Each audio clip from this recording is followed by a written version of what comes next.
fikir gelir başa, yolayla görsem seni. Ya dillere düşsem taşa, bugün diyer görsem seni. Arzularım kuşap turka, kaçan olur hasıl orka. Vesıl ateşip turka, yürük diyer görsem seni. Kevalıtlar kıyınan yanam, kevalıtlar kıyınan yanam. Yalıklara anan yanam, güller diyer görsem seni. Kevalıtlar kıyınan yanam, kevalıtlar kıyınan yanam. Yalıklara anan yanam, güller diyer görsem seni.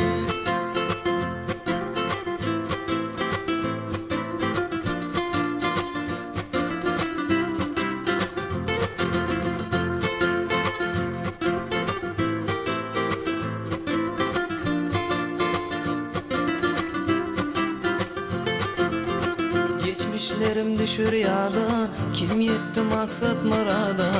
Yüreğim yanıptır oda, ket yarım görsem seni.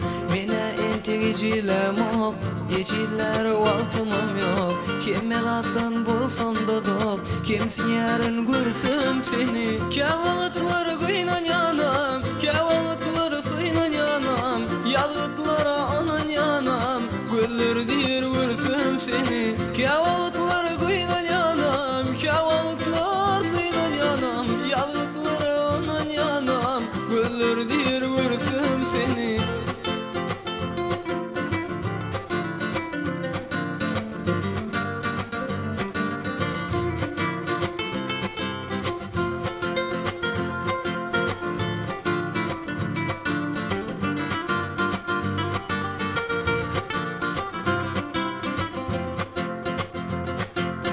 İni yürük sensiz orayar, yaklamda seni vaktim duruyar. Yaşlık yeke geçip var yar, arzu ediyen görsün seni.